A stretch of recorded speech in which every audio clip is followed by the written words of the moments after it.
Ribuan tahun lalu, para dewa di kerajaan langit yang dipimpin Kaisar Giok memiliki tekad untuk menjaga perdamaian semua makhluk yang di bumi, termasuk manusia dan para siluman. Namun para siluman yang merasa kekuatannya lebih sakti melakukan kudeta dengan menyerang kerajaan langit. Terjadilah pertempuran dahsyat antara pasukan siluman dan pasukan kerajaan langit. Pasukan siluman ini dipimpin oleh siluman kerbau yang sangat kuat. Dia berduel dengan Kaisar Giok di atas langit. Kaisar Giok lalu berubah wujud menjadi naga raksasa. Dan tidak memerlukan waktu lama, Kaisar Giok akhirnya berhasil mengalahkan siluman kerbau. Saat Kaisar Giok akan membunuhnya, tiba-tiba adik perempuan Kaisar Giok bernama Fang meminta ampunan untuk tidak membunuh siluman kerbau. Ternyata selama ini Fang diam-diam telah memiliki hubungan dengan siluman.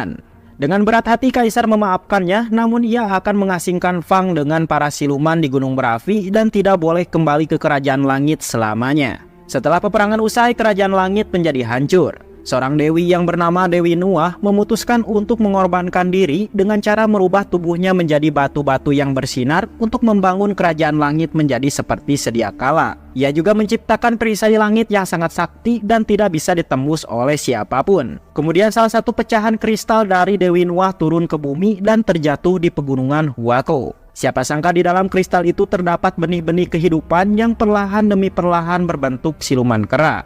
Hari demi hari kera itu tumbuh secara sempurna di dalam kristal dan ditemani oleh siluman rubah putih yang selalu datang menyapanya. Mereka berdua pun bersahabat. 100 tahun kemudian Dewi Kuan Yin menemui seorang dewa bernama Dewa Putih. Sang dewi memberitahu kalau ada sosok kera sakti yang lahir dari kristal Dewi Nuah. Kera itu dijamin sangat kuat. Dewi Kuan Yin meminta Dewa Putih membimbing kera itu agar bisa membawa kebaikan bagi umat manusia. Dewi Kuan Yin pun membebaskan kera sakti dalam kristal. Kera ini langsung melompat-lompat kegirangan ke sana kemari. Dia memiliki kemampuan istimewa dibandingkan kera-kera yang lain. Semua kera di Gunung Huako menyukainya. Tidak lama, Dewa Putih datang ke tempat itu. Dia melihat kera itu masih polos dan kekanak-kanakan. Kera sakti lalu tertarik dengan seekor kupu-kupu. Dia berusaha keras menangkapnya. Sialnya, kupu-kupu itu malah mati di tangannya. Guru Putih pun mendekat. Kera sakti merasa bersalah karena ia telah membunuh kupu-kupu. Dengan tenang, Dewa Putih langsung meniup kupu-kupu itu dan ajaibnya kupu-kupu itu langsung hidup kembali. Kera sakti pun bahagia. Ia langsung memohon untuk dijadikan sebagai murid Dewa Putih. Dewa Putih hanya tersenyum dan ia mengajaknya menuju perguruannya yang ada di tempat tinggi. Kera itu pun menjadi muridnya. Dewa Putih memberi nama kera itu dengan Sun Wukong. Kera itu pun sangat senang dengan nama tersebut. Walaupun Wukong usil, ia ternyata bisa belajar dengan sangat pesat. Sementara itu siluman kerbau mendapatkan ramalan 3 tanda-tanda yang akan membuat bangsa siluman bisa menguasai kerajaan langit. Pertama, yaitu lahirnya siluman kera dari kristal Dewi Nuah. Kedua, akan terjadinya tsunami dahsyat di Samudra Timur. Ketiga, gerbang Istana Langit akan bisa ditembus untuk pertama kalinya sejak dibangun. Seorang peramal menyuruh siluman kerbau mencari makhluk yang terlahir dari kristal Dewi Nuah, karena hanya makhluk itulah satu-satunya yang bisa membantunya menerobos masuk ke gerbang kerajaan langit. Dan untuk melancarkan aksinya itu, para siluman akan bekerja sama dengan dewa penjaga gerbang Istana Langit yang bernama Dewa Erlang. Yang ternyata selama ini Erlang merasa kecewa kepada Kaisar Giok yang hanya menugaskannya untuk menjaga gerbang. Maka dari itu ia pun berambisi untuk mengkudeta Kaisar Giok. Sementara bangsa siluman akan memanfaatkan hal ini cuy. Di tempat lain para murid sedang belajar berubah bentuk dengan giat. Namun mereka melihat Wukong hanya rebahan saja dan tidak mau berlatih. Tentu saja para murid merasa muak dan menghina Wukong sebagai kera pemalas yang tidak tahu berterima kasih. Wukong pun marah. Dia turun dan menunjukkan kemampuannya berubah bentuk. Ia berubah menjadi berbagai macam hewan. Ia kemudian berubah menjadi badak dan menusuk bujur salah satu murid hingga ngacleng. Dewa Putih datang dan ia pun marah karena Wukong sudah keterlaluan. Dewa Putih pun langsung melempar Wukong ke universe lain. Wukong ketakutan melihat api yang membara di sekelilingnya. Wukong pun kembali siuman. Ternyata dia tidak kemana-mana, dan kejadian barusan Dewa Putih hanya ingin memperlihatkan takdir masa depan Wukong. Wukong ditakdirkan akan dibakar api dan disambar petir. Wukong pun ketakutan, dia tidak mau mati. Dewa Putih lalu menjawab, setiap makhluk yang hidup pasti akan mati. Setiap lilin yang menyala akan padam. Namun lilin itu pastinya memiliki jasa ketika hidup untuk menerangi sekitarnya. Dan sekarang ilmu yang dimiliki Wukong sudah lebih dari cukup. Guru Putih menyuruh Wukong kembali ke Gunung Huako. Wukong pun bersujud berterima kasih dan memeluk Dewa Putih, lalu Wukong pun pergi. Sementara itu siluman kerbau menemui Dewa Erlang. Siluman kerbau mengajaknya kerjasama dan jika bangsa siluman berhasil menerobos masuk perisai langit dan mengalahkan pasukan langit, siluman kerbau berjanji akan membiarkan Erlang menjadi kaisar langit. Mendengar tawaran itu, Erlang pun tertarik dan bersedia bekerja sama. Siluman kerbau memberitahu ada kera sakti yang lahir dari kristal Dewi Nuwa dan dirinya akan memanfaatkan kera itu.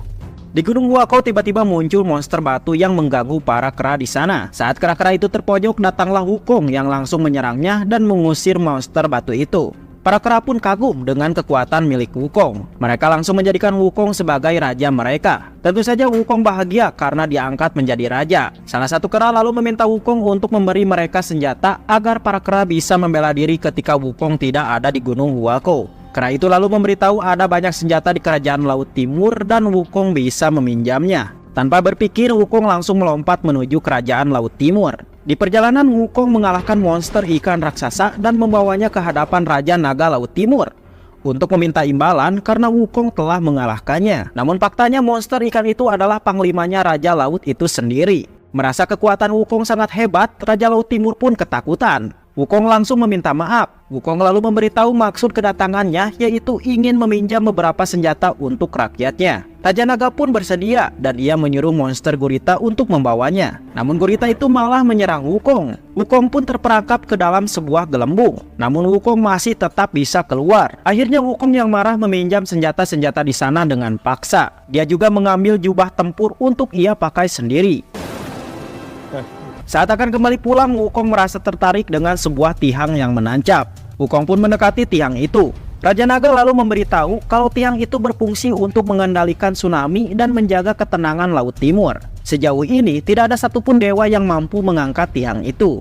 Raja Naga kemudian menantang Wukong untuk mengangkatnya, dan jika bisa, tiang itu akan menjadi milik Wukong. Wukong pun menerima tantangan itu dan segera mengangkat tiang tersebut. Namun siapa sangka Wukong berhasil. Dia merubah tiang itu menjadi tongkat berukuran kecil dan memasukkannya ke dalam telinga. Alhasil tindakan yang dilakukan Wukong ini menyebabkan lautan menjadi pusaran dan terjadilah bencana tsunami besar di Laut Timur. Di gunung berapi, Fang juga melihat tsunami itu. Ia lalu mengeluarkan kipas sakti untuk melindungi para siluman yang berada di gunung berapi. Namun dia malah merasa kesakitan karena sedang hamil besar. Siluman kerbau lalu datang menolong istrinya itu. Ia lalu menggunakan kekuatannya untuk meruntuhkan bebatuan untuk menghalau tsunami yang datang menyerang. Si Brahma lalu berkata satu persatu ramalannya mulai terbukti kebenarannya. Sementara itu di Gunung Huakou, para kera menangkap beberapa siluman yang masuk ke wilayah kerajaan kera. Mereka lalu memasukkan para siluman ke dalam gelembung. Saat diperiksa ternyata salah satu siluman adalah siluman rubah putih yang dahulu pernah menjadi temannya Wukong. Tentu saja Wukong sangat senang bisa bertemu kembali dengan teman lamanya itu. Wukong bertanya kenapa para siluman itu bisa datang ke sini. Siluman rubah menjawab kalau rumah mereka telah hancur akibat tsunami. Mendengar itu Wukong merasa bersalah. Ia pun akhirnya mempersilahkan mereka untuk tinggal di Gunung Huakou. Wukong kemudian mengajak siluman rubah untuk mengelilingi pegunungan. Sementara di Kerajaan Langit, Raja Naga Laut Timur mengadu kepada Dewa Erlang tentang aksi siluman kera Wukong yang telah menghancurkan kerajaannya. Dewa Erlang menganggap kasus ini sangat sepele dan melarang Raja Naga melapor kepada Kaisar Giok karena Dewa Erlang sendiri yang akan membereskannya. Erlang lalu memerintahkan Naza untuk menangkap Wukong. Di tempat lain, Wukong dengan siluman rubah sedang romantisan. Tiba-tiba muncul naga menyerang mereka. Wukong dengan siluman rubah bergegas terbang kabur menghindar. Dalam pelariannya, ekor siluman rubah terbakar terkena serangan Naza. Dengan cepat Wukong melemparkannya ke danau. Wukong dan Naza lalu bertarung dengan sangat sengit cuy. Wukong berhasil menghindari serangan api Naza. Naza juga berhasil mengikat Wukong. Saat ia hendak membakarnya, tiba-tiba siluman kerbau datang mengusir Naza. Akhirnya Wukong pun berhasil diselamatkan. Ia berterima kasih kepada siluman kerbau karena telah menyelamatkannya. Di Istana Langit, Erlang melapor kelakuan Wukong kepada Kaisar Giok. Dewa Putih lalu menjelaskan kalau Wukong itu adalah muridnya. Wukong terlahir dari kristal Dewi Nuwa saat memperbaiki Istana Langit. Wukong itu masih sangat polos, belum bisa membedakan mana yang baik dan jahat. Wukong tidak jahat, ia hanya perlu dididik. Kaisar memakluminya, ia akan memberikan Wukong kesempatan. Sementara itu siluman kerbau sedang merayu Wukong. Menurutnya Wukong itu sangat hebat dan tidak layak menjadi raja di Gunung Huakou saja. Wukong yang terlahir dari kristal Nuwa seharusnya menjadi dewa dan berkuasa di Istana Langit. Wukong pun penasaran dan menanyakan apa yang menarik dari Istana Langit. Siluman kerbau memberitahu kalau di Istana Langit ada dewa yang bisa menghidupkan kembali yang sudah mati. Wukong pun menjadi semakin penasaran. Ia ingin belajar untuk menjadi kuat di Istana Langit. Wukong pun langsung terbang menuju Istana Langit. Di tempat lain, siluman kerbau menemui Dewa Erlang. Kerbau memiliki rencana untuk memasukkan Wukong ke dalam Istana Langit. Dan setelah masuk, biarkan Wukong memakan pil kekuatan yang bisa meningkatkan kekuatannya hingga ratusan kali. Siluman kerbau akan memancing amarahnya agar Wukong membenci Istana Langit. Dengan begitu, mereka akan memanfaatkan kekuatan Wukong untuk menghancurkan Istana Langit. Beberapa jam kemudian Wukong sampailah di gerbang Istana Langit. Di sana ia bertemu dengan Erlang. Erlang memberitahu setiap siluman yang memasuki gerbang pasti akan hancur. Erlang pun menantang Wukong apakah ia berani untuk masuk. Dengan santai Wukong pun langsung masuk yang ternyata ia masih selamat. Karena gerbang itu terbuat dari kristal Dewi Nuwa yang sama seperti tubuhnya sendiri. Ia lalu mengelilingi Istana Langit. Dari jauh Wukong melihat seseorang sedang mengatasi kudanya. Wukong pun turun untuk mengatasi kudanya. Dengan mudah Wukong berhasil membuat kuda itu senang. Tanpa Wukong sadari, orang yang dia bantu adalah Kaisar Langit. Erlang dan Dewa Putih datang menghadap. Wukong senang bertemu dengan gurunya dan beberapa teman seperguruannya. Di hadapan Kaisar, Wukong mengatakan jika Wukong ingin menjadi dewa. Kaisar tersenyum dan memberitahu bahwa untuk menjadi dewa tidak semudah yang dibayangkan. Butuh proses ribuan tahun dan pengalaman dalam jangka yang lama. Semua itu tergantung dengan proses Wukong sendiri. Namun karena Wukong bisa mengendalikan kuda langit, Kaisar memberi Wukong jabatan sebagai dewa penjaga kuda. Wukong pun senang dengan jabatan itu. Ia lalu memulai hari pertamanya sebagai dewa penjaga kuda. Namun lambat laun ia merasa kalau pekerjaannya ini sangat membosankan. Wukong mencoba menghibur diri dengan cara melompat ke sana kemari. Wukong mengajak para kuda untuk makan. Para kuda pun menjawab tidak bisa sekarang karena bukan waktunya. Wukong pun kesal tidak bisa bebas dan harus diatur seperti itu. Erlang lalu datang. Dia menghina Wukong sebagai dewa rendahan. Wukong harus berlutut di hadapan Erlang. Wukong pun menolak karena ia ingin seperti Alucard.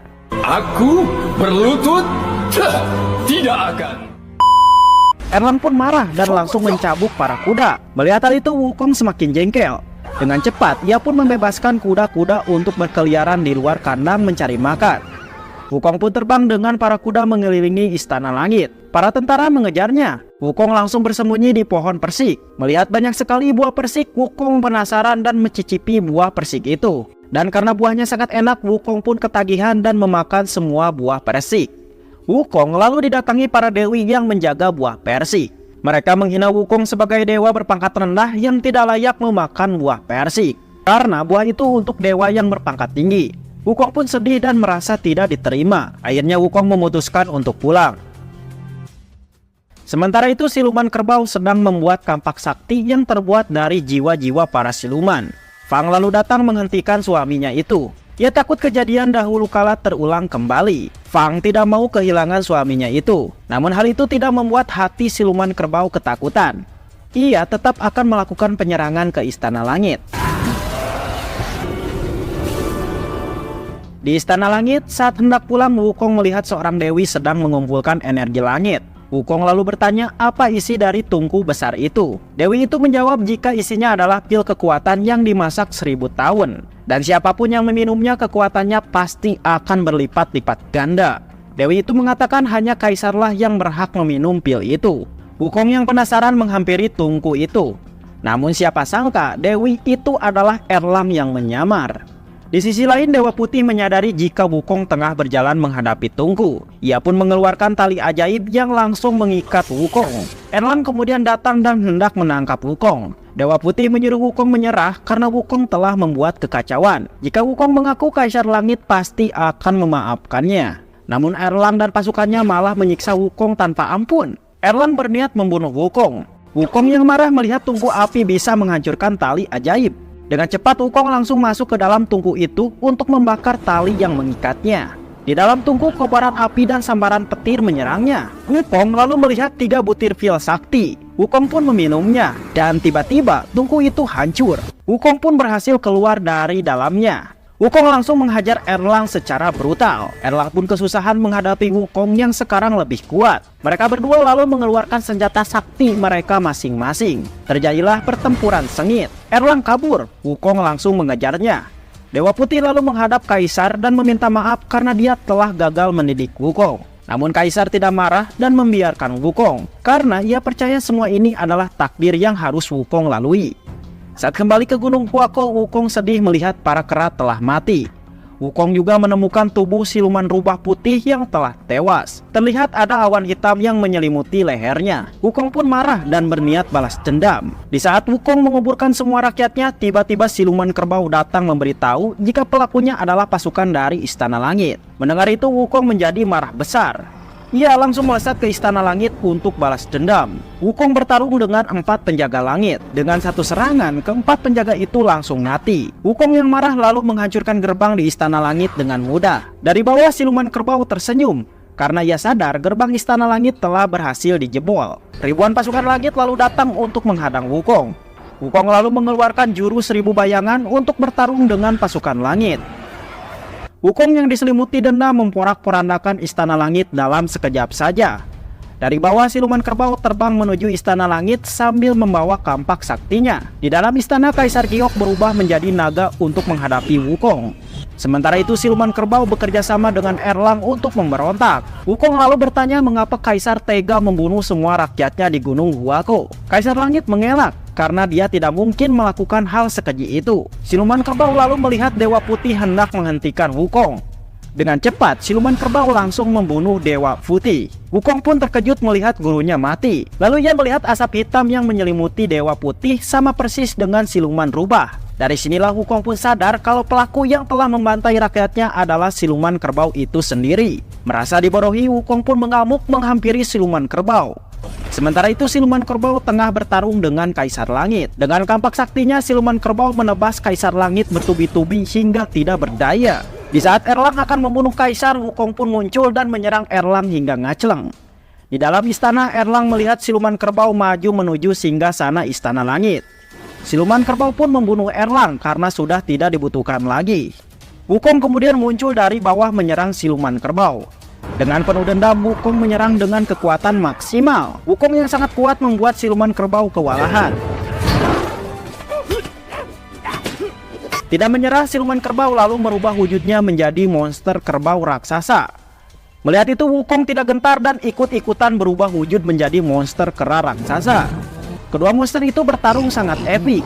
Wukong lalu memotong tanduk kerbau dan melemparkannya ke bumi. Siluman kerbau pun akhirnya kalah. Setelah semuanya mereda, Wukong menemui Kaisar Langit. Ia meminta maaf karena telah menghancurkan Istana Langit. Mungkin butuh ribuan tahun untuk memperbaikinya kembali. Langit lalu berubah warna dan muncullah Buddha raksasa menghampiri Wukong. Buddha akan menghukum Wukong atas kelakuannya menghancurkan Istana Langit. Wukong pun mengakui kesalahannya dan ia akan menerima hukuman dari Buddha, yaitu dikurung di bawah Gunung 5 Jari hingga suatu saat nanti ada seseorang yang akan membebaskannya. Dan Wukong diramalkan akan menemani orang itu untuk mencari kitab suci. Beberapa tahun kemudian, Fang dan anaknya menemui seekor kerbau yang tanduknya putus sebelah. Dan ia adalah siluman kerbau yang dikutuk. 500 tahun pun berlalu. Dewi Kuan Yin mengutus biksu suci bernama Biksu Tong untuk pergi ke barat mencari kitab suci. Hingga suatu saat sampailah Biksu Tong di Gunung 5 Jari, di mana di dalamnya terdapat Sun Wukong yang terperangkap. Saat Biksu Tong hendak melewati Gunung 5 Jari, dia dikejar-kejar oleh siluman harimau putih. Biksu Tong yang panik masuk ke dalam gua yang sempit. Harimau itu tetap mengejarnya. Di dalam gua, Biksu Tong terkejut melihat sosok kera yang menyuruhnya untuk menghancurkan segel suci yang ada di sana. Jika segel itu diruksak, kera itu berjanji akan menolong Biksu Tong dari kejaran harimau. Biksu Tong pun bersedia membantu. Dia langsung meruksak segel itu. Tiba-tiba Gunung 5 Jari pun terbelah. Wukong akhirnya bebas setelah 500 tahun terperangkap di dalamnya. Untuk menepati janjinya, Wukong langsung memanggil tongkat sakti. Dan dengan mudah Wukong mengalahkan harimau itu. Wukong kemudian melihat Biksu Tong dengan seksama. Wukong teringat perkataan Buddha kalau suatu saat nanti ada seorang biksu suci yang akan menyelamatkannya dari Gunung 5 Jari. Wukong ditakdirkan untuk menemani biksu itu pergi ke barat mencari kitab suci. Namun Biksu Tong yang ketakutan menolak untuk ditemani. Dia sangat takut dengan Wukong. Mendengar hal itu, Wukong pun senang. Dia terbebas dari tugasnya. Wukong pun langsung melesat pergi. Tiba-tiba, hal mengejutkan terjadi. Mahkota suci milik Biksu Tong yang ia dapat dari Dewi Kuan Yin tiba-tiba terbang dengan sendirinya. Mahkota itu menempel di kepala Wukong dan menyeretnya kembali. Wukong lalu memaksa Biksu Tong untuk melepaskan mahkota itu. Biksu Tong kebingungan. Dia tidak tahu cara melepaskannya. Biksu Tong lalu melihat sebuah tulisan di mahkota itu. Dia pun mulai membacanya. Namun bukannya lepas, mahkota itu malah membuat Wukong kesakitan yang dahsyat. Wukong yang marah berniat membunuh Biksu Tong. Dari atas tiba-tiba datang Dewi Kuan Yin. Sang Dewi memberitahu kalau hal ini adalah takdirnya. Jika Wukong ingin mahkota di kepalanya terlepas, Wukong harus melindungi dan menemani Biksu Tong pergi ke biara guntur yang ada di barat untuk mencari kitab suci. Wukong yang kesal lalu melompat dan terbang melesat menuju barat untuk mengambil kitab suci sendirian. Bukannya sampai, Wukong ini malah kembali lagi ke tempat asal. Biksu Tong pun menjelaskan kalau mereka tidak boleh terbang ke barat begitu saja, karena mereka harus mengalami segala macam cobaan yang akan dilalui di setiap perjalanan. Dari dalam danau tiba-tiba muncul seekor naga Yujong yang langsung memakan kuda milik Biksu Tong. Wukong pun terbang menghajar naga itu dan mengalahkannya. Karena naga itu telah memakan kuda milik Biksu Tong, akhirnya Wukong menyihir naga itu menjadi kuda untuk dinaiki oleh Biksu Tong. Mereka pun memulai perjalanan ke barat mencari kitab suci. Sementara itu di kerajaan tebing terlihat keadaannya sangat sepi karena penduduknya diteror oleh siluman tengkorak. Di sebuah rumah seorang ayah dan anaknya bersiap-siap untuk menutup toko. Namun tiba-tiba mereka didatangi oleh beberapa sosok hitam bertopeng. Sosok itu mengaku sebagai siluman tengkorak yang akan menculik anak kecil. Beberapa saat kemudian muncullah siluman kelelawar yang menangkap salah satu siluman tengkorak. Lalu muncul juga siluman ular dan siluman kadal. Siluman-siluman itu memakan orang-orang yang mengaku sebagai siluman tengkorak. Dari luar lalu muncul sosok asap putih yang aneh. Itu adalah siluman tengkorak yang asli. Siluman tengkorak marah karena ada manusia yang mengaku-ngaku sebagai dirinya dan menculik anak-anak. Siluman tengkorak lalu melahap jiwa-jiwa orang yang mengaku sebagai dirinya hingga tewas. Tidak hanya itu, para siluman yang lain juga memakan ayah dan anak yang ada di sana. Siluman tengkorak lalu kembali ke markas kediamannya. Di dalam markas setelah melahap jiwa manusia, siluman tengkorak melakukan ritual untuk membuat tubuhnya menjadi awet muda. Dari dalam kaca ajaib, ia melihat Biksu Tong sudah sampai di wilayahnya. Sementara itu Wukong dan Biksu Tong sampai di sebuah kuil aneh yang tidak ada tanda-tanda kehidupan. Di sini Wukong merasakan ada yang aneh. Tiba-tiba Wukong didekati oleh seorang pria yang bertingkah aneh. Pria itu lalu berusaha mendekati Biksu Tong. Dengan mata api Wukong melihat wujud asli pria itu yang ternyata sosok siluman babi. Wukong langsung menghajarnya. Siluman babi memanggil temannya untuk membantu. Dengan mudah Wukong berhasil menghajar mereka berdua. Siluman babi yang marah lalu berubah wujud menjadi monster babi. Namun tetap saja Wukong berhasil mengalahkannya. Akhirnya siluman babi dan temannya itu menyerah dan meminta ampunan. Siluman babi itu bernama Pat Kai dan temannya bernama Wujing. Ternyata mereka berdua telah diutus oleh Dewi Kuan Yin untuk menunggu biksu suci yang melakukan perjalanan ke barat mencari kitab suci. Mereka berdua ditakdirkan untuk mengawal Biksu Tong pergi ke barat. Di tempat lain, siluman tengkorak masih mengamati pergerakan Biksu Tong. Dia berniat memakan Biksu Tong agar bisa hidup abadi dan tidak usah repot-repot lagi melahap jiwa-jiwa manusia yang tidak berguna. Anak buah siluman tengkorak lalu memperingatkan kalau saat ini Biksu Tong dilindungi oleh siluman kera yang sangat kuat. Siluman tengkorak tidak takut dan sudah memiliki ide untuk mengatasi kera itu. Di tempat lain, Biksu Tong dan ketiga muridnya memasuki sebuah hutan terkutuk. Hutan itu diselimuti oleh kabut yang sangat tebal. Saat ini perbekalan mereka sudah habis. Mereka pun kelaparan. Tiba-tiba dari kejauhan mereka melihat sebuah rumah yang aneh. Mereka pun mendekatinya. Pat Kai yang kelaparan memasuki rumah itu lebih dulu. Di sisi lain, siluman tengkorak merubah wujudnya menjadi sosok nenek tua. Nenek tua itu pun keluar dari dalam rumah untuk menyambut Biksu Tong. Nenek tua ini lalu berpura-pura ketakutan saat melihat mereka. Namun Biksu Tong mencoba menenangkan nenek itu. Merasa ada yang aneh, Wukong akan menggunakan mata api untuk memeriksanya. Namun si nenek mengibaskan kain dan membuat Wukong kelilipan. Wukong tidak bisa menggunakan mata apinya. Dari kejauhan Pat Kai melihat dua gadis cantik yang mengawasinya. Si nenek lalu mempersilahkan mereka semua untuk beristirahat di dalam rumahnya. Pat Kai lalu bertanya mengenai dua gadis yang ia lihat tadi. Nenek tua mengaku kalau mereka berdua adalah putrinya. Pat Kai lalu berubah wujud menjadi manusia ganteng. Dia ingin berkenalan dengan dua manusia itu. Biksu Tong yang merasa malu menyuruh Wujin untuk mengawasi Pat Kai. Melihat Wukong yang terus menggosok matanya, Biksu Tong menyuruh Wukong mencuci matanya di sungai terdekat. Awalnya Wukong menolak untuk pergi karena ia mencurigai sesuatu. Namun Biksu Tong yang kasihan memaksanya. Ia mengaku tidak apa-apa ditinggal oleh Wukong. Wukong kemudian mengeluarkan tongkat sakti. Ia membuat lingkaran ajaib yang akan melindungi Biksu Tong dari serangan apapun. Selama Biksu Tong ada di dalamnya, biksu akan aman. Wukong kemudian pergi. Setelah Biksu Tong sendirian, diam-diam siluman tengkorak mencoba menyerang Biksu Tong. Namun dia terlindungi oleh lingkaran ajaib. Biksu Tong lalu bertanya kenapa si nenek tinggal di tengah hutan. Nenek tua itu pun bercerita, dahulu kala saat ia berumur 16 tahun, dia dipaksa menikah dengan pangeran kerajaan. Semenjak pernikahan, para rakyat kerajaan mengalami kelaparan dan kematian terjadi di mana-mana. Akhirnya si nenek dituduh sebagai pembawa sial bagi kerajaan. Semua orang lalu mengikatnya di tebing dan membiarkannya dimakan burung gagak sampai mati. Namun secara ajaib nenek itu berhasil selamat.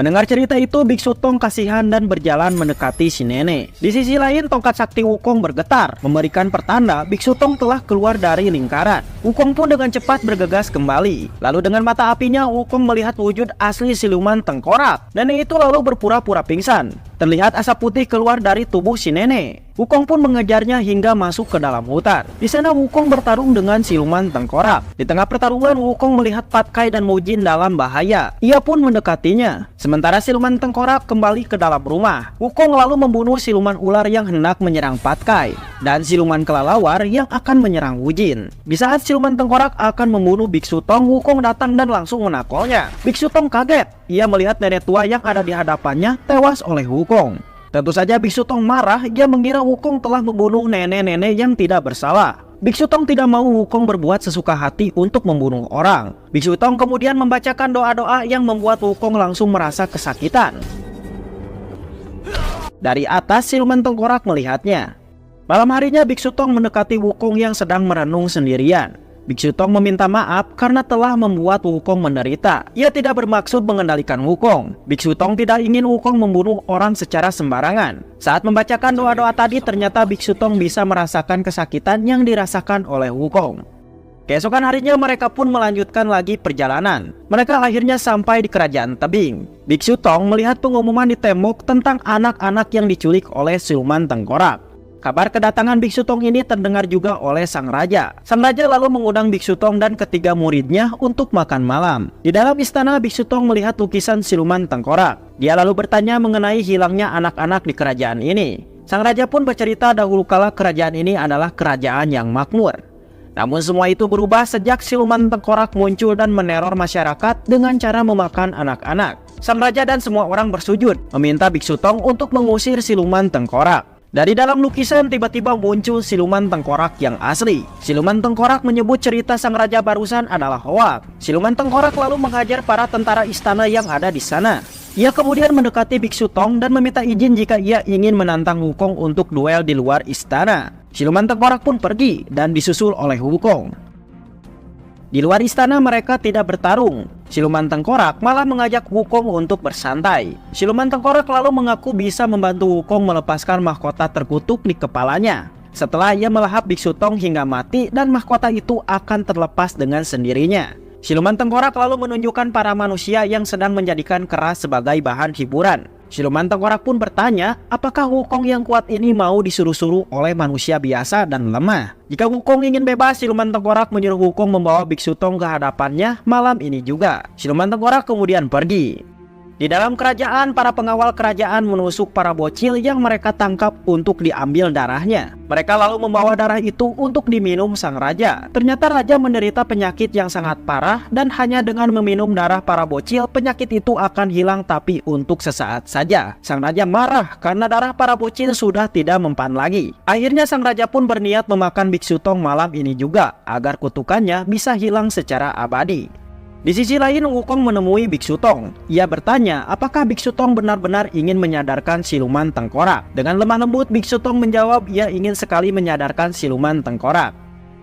Saat tengah malam, Biksu Tong berjalan sendirian di tengah kota. Tiba-tiba, siluman tengkorak muncul di hadapannya. Dari belakangnya muncul juga Biksu Tong yang lain, sehingga menjadi dua cuy. Siluman tengkorak pun marah dan berniat menusuk salah satunya. Ternyata salah satunya adalah Wukong yang menyamar. Patkai dan Wujing juga ada di sana. Ternyata Wukong sengaja menjebak siluman tengkorak. Dari belakang muncullah anak buah siluman tengkorak, yaitu siluman kelelawar, kadal, dan juga ular.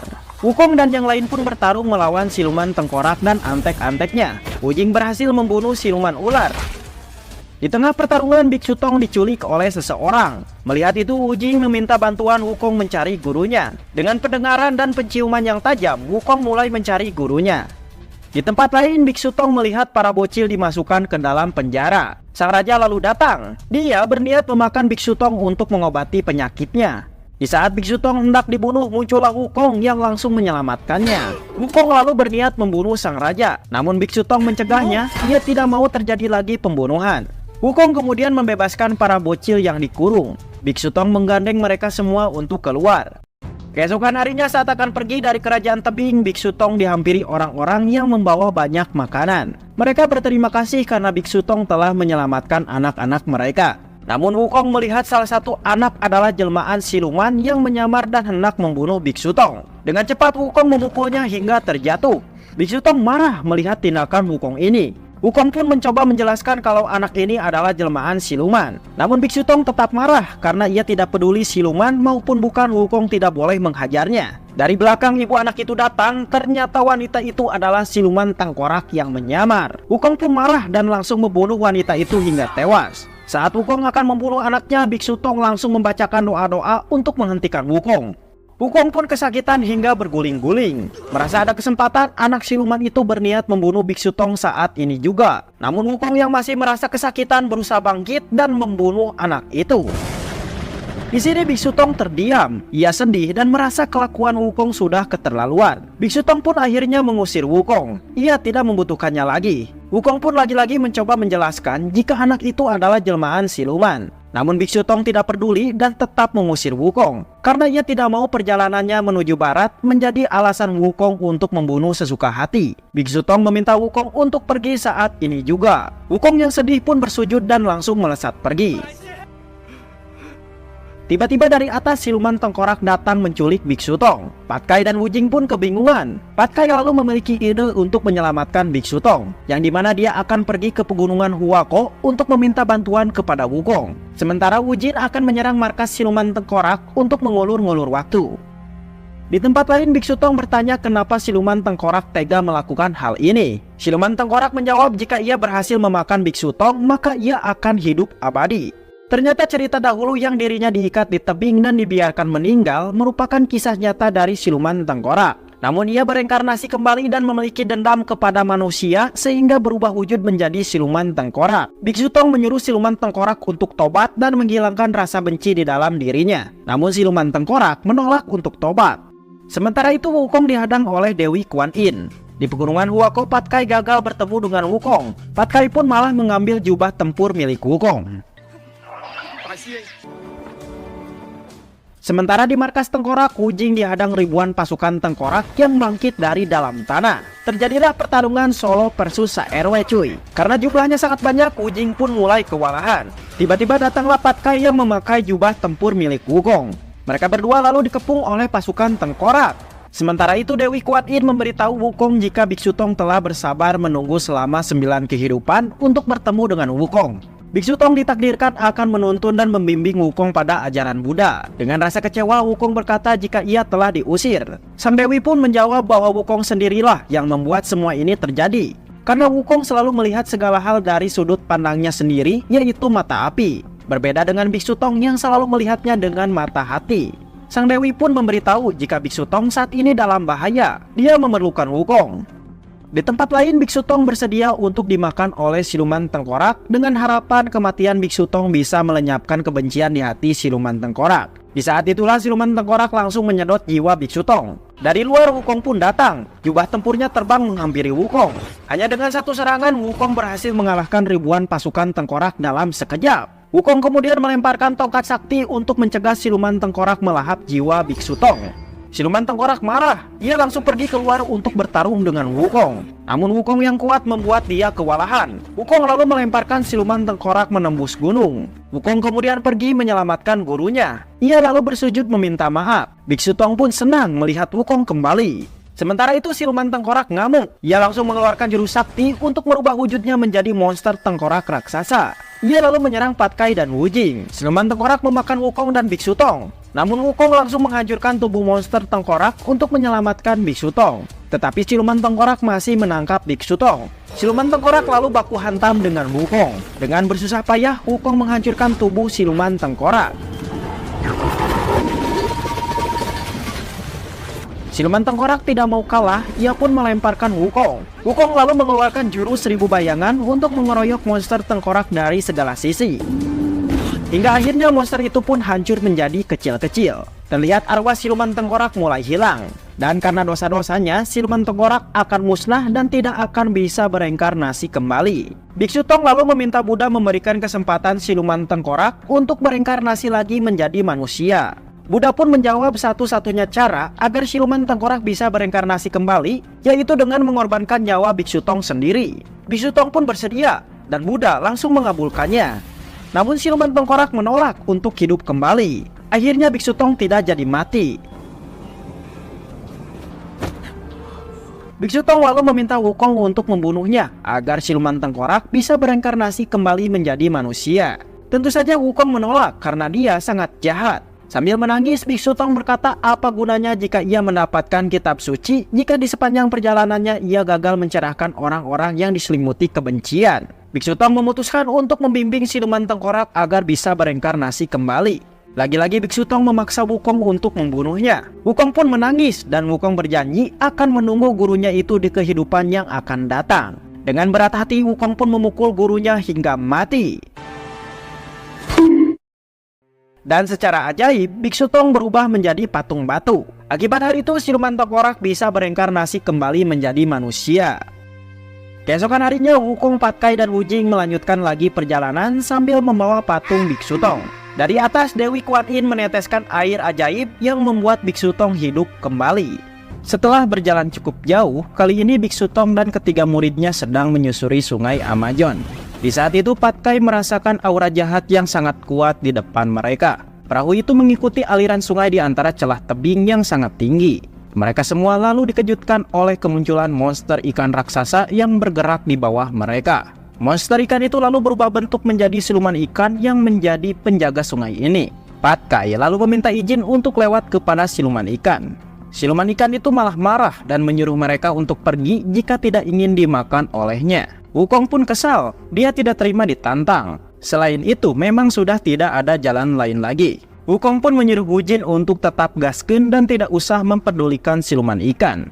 Tentu saja, perbuatan mereka ini membuat siluman ikan murka. Siluman ikan lalu berubah wujud menjadi ikan raksasa menyerang Wukong and the gang. Wujing yang panik langsung mengeluarkan kemampuannya untuk melesat dengan kecepatan yang tinggi. Namun mereka masih saja dikejar oleh monster ikan yang mengamuk itu.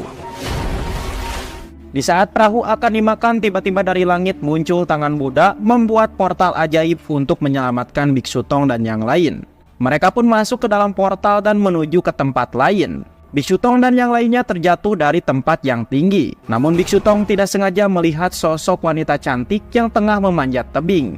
Mereka berdua saling bertatapan nih. Bebatuan yang jatuh membuat wanita itu juga terjatuh bersama Biksu Tong. Wanita itu lalu diselamatkan oleh rusa miliknya, sementara Wukong berhasil menyelamatkan Biksu Tong. Wanita tadi lalu menghampiri Biksu Tong CS. Dengan rasa heran, wanita ini bertanya apakah mereka ini adalah laki-laki. Biksu Tong pun menjawab kalau dia adalah laki-laki. Wanita itu pun tersenyum dan kemudian pergi. Ia pergi menuju sebuah kerajaan yang ada di dekat sana.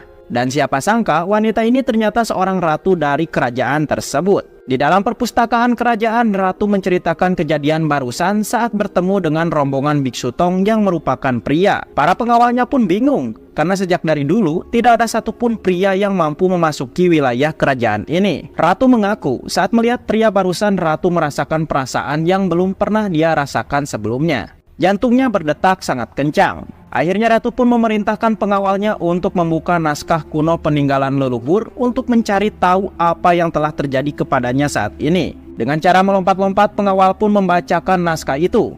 Dia memberitahu kalau pria adalah makhluk paling berbahaya di dunia. Jika wanita merasakan gugup, tubuh bergetar, dan jantung berdetak tidak karuan, itu tandanya sudah mulai terkena racun cinta dari pria. Si pengawal berusaha mencari tahu obatnya, namun ternyata ada bagian naskah kuno yang hilang. Seorang permaisuri yang selalu membimbing ratu kemudian datang. Ia memberitahu kalau racun cinta sangat mematikan dan satu-satunya cara mengobatinya ialah dengan membunuh pria itu. Permaisuri pun langsung memerintahkan pasukan untuk menangkap para pria yang barusan bertemu dengan ratu. Sementara itu Biksu Tong dan yang lain kehilangan Patkai. Ternyata Patkai sedang sibuk mengintip sekelompok wanita yang sedang mandi di sungai. Patkai pun sagne dan tidak kuat menahan lagi si Kepin yang mulai berontak. Dia lalu berubah menjadi pria ganteng dan terbang mendekati para wanita itu. Bukannya tertarik, wanita-wanita ini malah menangkap Patkai dan menghajarnya. Patkai pun menunjukkan wujud aslinya yaitu babi. Sementara itu Biksu Tong dan yang lain dikepung oleh pasukan wanita. Awalnya Wukong mau membunuh mereka semua, namun Biksu Tong melarangnya melawan. Alhasil mereka pun ditangkap dan dibawa menuju kerajaan. Di perjalanan Wukong dan yang lain terkejut melihat semua penduduk di kerajaan ini adalah wanita dan tidak ada satupun pria. Biksu Tong lalu bertanya apa kesalahan mereka. Si pengawal pun menjawab kalau menjadi pria adalah kejahatan berat di tempat ini. Mereka pun lalu dibawa masuk ke dalam istana. Mereka terkejut melihat ratu adalah wanita penunggang rusa yang barusan mereka temui. Seorang peramal lalu memperlihatkan lukisan ramalan kuno yang dimana terdapat gambar Biksu Tong, Patkai, Wukong, dan Wujing di sana. Lukisan itu meramalkan bahwa mereka berempat akan membawa kehancuran bagi kerajaan wanita. Sang permaisuri pun langsung memerintahkan pasukan untuk mengeksekusi para pria ini. Ratu lalu mencegahnya. Ia setuju para pria ini dieksekusi, namun ia ingin menginterogasi mereka lebih dulu. Permaisuri pun bersedia menunda eksekusi ini. Malam harinya saat di penjara, Wukong meminta izin kepada Biksu Tong untuk membobol penjara dengan kekuatannya. Biksu Tong pun memberi izin. Tidak memerlukan waktu lama, Wukong berhasil membobol pintu itu dengan mudah. Di depan pintu, sang ratu dan para pengawalnya datang ke penjara. Namun mereka terkena serangan pintu saat Wukong dan yang lain mencoba kabur. Dengan cepat Biksu Tong dan yang lain langsung terbang menghindari para wanita. Namun mereka terhalang oleh perisai sakti tak kasat mata yang membuat mereka terpental kembali. Wukong yang penasaran mencoba melemparkan Patkai ke atas. Dan seperti tadi, Patkai pun terpental kembali. Ternyata kerajaan wanita ini dilindungi oleh perisai sakti yang sangat kuat. Wukong sendiri juga tidak tahu cara membobolnya. Akhirnya mereka pun berencana kembali untuk bertanya kepada sang ratu cara membobol perisai ini. Mereka lalu kembali dan masuk ke dalam penjara lagi. Setelah ratu dan yang lainnya siuman, ratu kemudian menginterogasi mereka satu persatu. Wukong dan yang lainnya diinterogasi oleh para pengawalnya. Sementara ratu sendiri menginterogasi Biksu Tong. Ratu mengaku kalau ia merasakan perasaan yang aneh saat pertama kali bertemu Biksu Tong. Namun permaisuri memberitahunya kalau itu adalah penyakit yang sangat berbahaya. Ratu lalu bertanya apakah Biksu Tong adalah pria yang jahat dan apakah Biksu Tong merasakan perasaan yang sama padanya. Biksu Tong pun kebingungan. Ia lalu menjelaskan kalau dia adalah seorang biksu suci yang memiliki aturan dan pantangan yang harus ia laksanakan. Biksu Tong lalu memohon kepada ratu untuk membebaskan mereka karena dia memiliki kewajiban untuk pergi ke barat mencari kitab suci. Biksu Tong lalu menyerahkan buku diari miliknya yang berisi catatan perjalanannya selama ini. Wukong kemudian muncul. Dia bertanya bagaimana caranya menjebol perisai sakti untuk keluar dari tempat ini. Ratu tidak tahu caranya, tapi ia akan mencari tahu di perpustakaan kerajaan. Permaisuri pembimbing kemudian datang. Melihat kedekatan ratu dengan Biksu Tong, tentu saja permaisuri pun marah. Permaisuri memutuskan akan mengeksekusi mereka esok hari. Dan siapa sangka ratu menyetujuinya. Keesokan harinya Biksu Tong dan yang lain diikat di tiang eksekusi. Mereka akan dipanah oleh para pengawal hingga mati. Ternyata salah satu pengawal adalah ratu yang menyamar. Ia memberitahu kalau panah eksekusi telah ia ganti dengan panah mainan. Namun ia meminta Wukong dan yang lain untuk berpura-pura mati karena ratu memiliki rencana bagus. Eksekusi pun dimulai. Wujing dipanah pertama kali. Dia pun berpura-pura mati. Selanjutnya adalah Biksu Tong. Namun Biksu Tong yang merupakan biksu suci, dirinya tidak bisa berbohong. Akhirnya Wujing terpaksa melemparkan batu kepada gurunya itu agar pingsan. Wukong kemudian terkena panah. Ia malah beratraksi seolah-olah nyawanya keluar dari dalam tubuhnya. Berbeda dengan Patkai yang tiba-tiba panah eksekusinya diganti dengan panah yang lebih besar dan banyak. Hal itu dilakukan karena Patkai sangat jelek dibandingkan ketiga rekannya. Panah pun ditembakkan dan menancap banyak di perut Patkai. Ratu dan pengawalnya lalu membawa Biksu Tong dan yang lain ke kuil rahasia di balik air terjun. Patkai masih pingsan karena ia terkena panah sungguhan. Namun Wujin menjelaskan kalau hal itu tidak akan membuat Patkai mati. Ratu lalu memberitahu kalau mereka saat ini berada di tepi Sungai Ibu. Disinilah para wanita berasal. Ratu lalu menceritakan dahulu kala leluhur mereka dikhianati oleh seorang pria dan bahkan hampir dibunuh. Merasa muak, leluhur mereka lalu datang ke tempat ini membuat perisai untuk menyendiri. Leluhur mereka juga membuat catatan mengenai dunia luar di dalam buku besar yang disimpan di perpustakaan kerajaan. Namun ada bagian buku yang robek dan hilang entah kemana. Padahal bagian yang hilang itu memberitahu bagaimana caranya keluar dari kerajaan wanita. Ratu mengajak mereka ke sini karena kemungkinan bagian yang hilang tersebut masih ada di tempat ini. Namun mereka harus hati-hati karena tempat ini dijaga oleh 2 kalajengking raksasa. Wukong dan yang lain tidak takut dan langsung berpencar untuk mencari lembaran buku yang hilang. Di tengah pencariannya, Wukong melihat sesuatu yang aneh. Setelah dipaksa keluar, ternyata itu adalah bagian buku yang hilang dan bisa bergerak ke sana kemari. Mereka pun langsung mengejarnya. Lembaran itu mengejek Wukong dan membangunkan 2 kalajengking raksasa untuk melindunginya. Terjadilah pertarungan dahsyat sambil mengejar lembaran buku itu.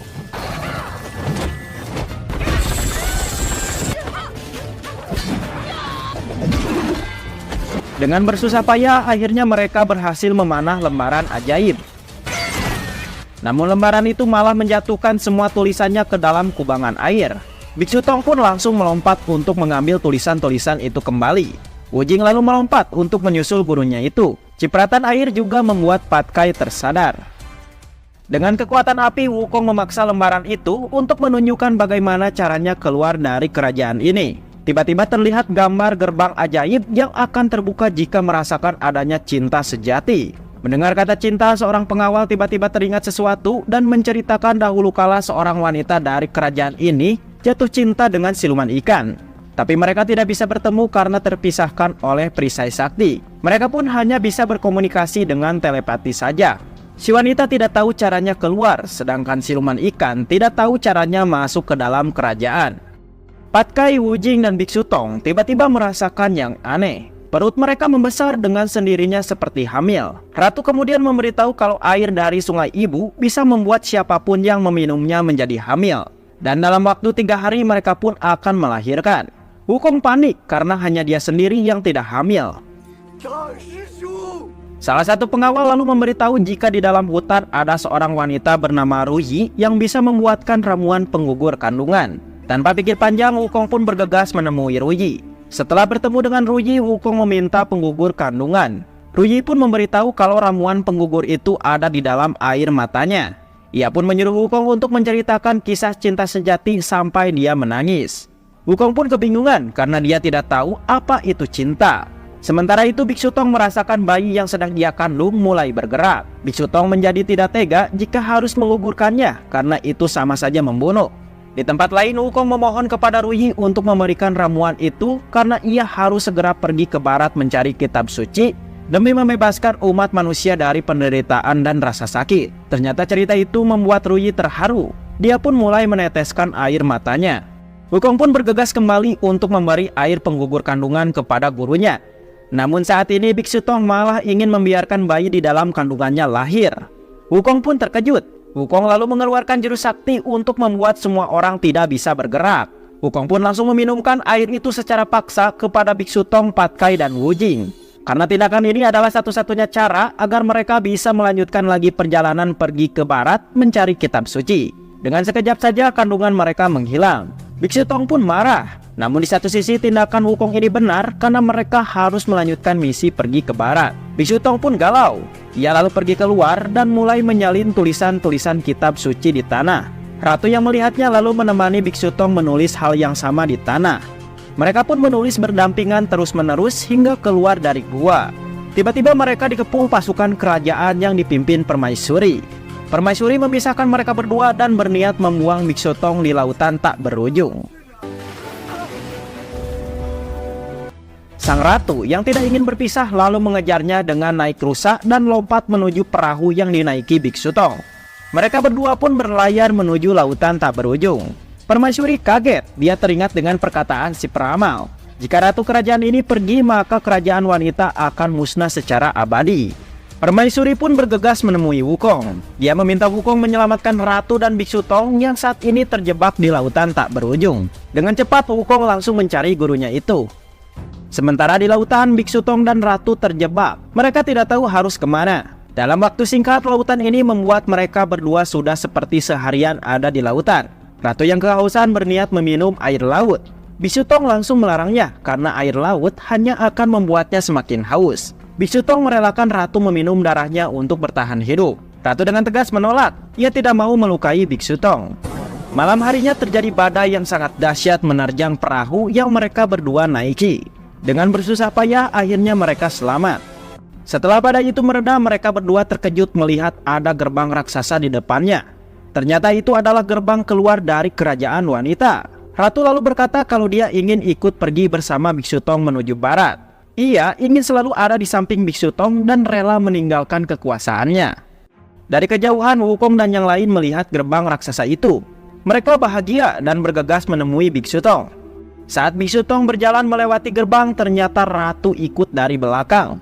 Namun Ratu tertahan oleh perisai sakti. Ia pun tetap memaksanya keluar. Sehingga terjadilah bencana dahsyat. Semua orang kerajaan wanita tiba-tiba berubah menjadi batu. Bahkan Ratu sendiri juga berubah menjadi batu. Biksu Tong yang tidak tega langsung memeluk sang Ratu. Dan ternyata hal itu membuat Ratu kembali menjadi manusia. Begitu juga dengan rakyat kerajaan wanita yang berubah seperti semula. Dari bawah air, siluman ikan melihat gerbang kerajaan wanita terbuka. Dia pun memasukinya. Keesokan harinya, Ratu masih tidak sadarkan diri. Permaisuri yang ada di sampingnya teringat dahulu kala saat masih muda, ia diberi tugas untuk merawat bayi yang akan menjadi ratu di kerajaan wanita. Ternyata dahulu dia merupakan wanita yang jatuh cinta dengan siluman ikan. Namun karena tugasnya merawat ratu, akhirnya ia mengubur cintanya itu hidup-hidup. Dan dia pun meninggalkan siluman ikan begitu saja. Tentu saja hal ini membuat siluman ikan marah besar. Di tempat lain, Biksu Tong berdoa. Dia tidak tega meninggalkan ratu yang tidak sadarkan diri. Dia bingung dengan perasaannya. Dewi Kuan Yin kemudian muncul di hadapannya. Sang Dewi menegur Biksu Tong agar jangan terjebak dengan cinta seorang wanita. Karena Biksu Tong telah diberi kewajiban untuk mencintai seluruh makhluk di bumi ini. Dewi Kuan Yin akan melepaskan jubah merah Biksu Tong hingga sampai suatu nanti Biksu Tong kembali sadar. Malam harinya, para rakyat kerajaan wanita sedang melakukan ritual agar ratu mereka bisa sadarkan diri. Sementara itu, Biksu Tong menjenguk ratu. Jubah merahnya tiba-tiba terlepas dengan sendirinya. Wukong kemudian datang dan membantu gurunya memakai jubah merah itu. Namun selalu saja gagal. Jubah merah itu tetap terjatuh ke bawah seperti menolak dipakai oleh Biksu Tong. Sementara itu, ratu membuka matanya, ia ternyata kembali sadar. Di tempat lain, saat para rakyat melakukan ritual, tiba-tiba muncul siluman ikan mengganggu mereka. Siluman ikan mengajak permaisuri pembimbing untuk ikut dengannya.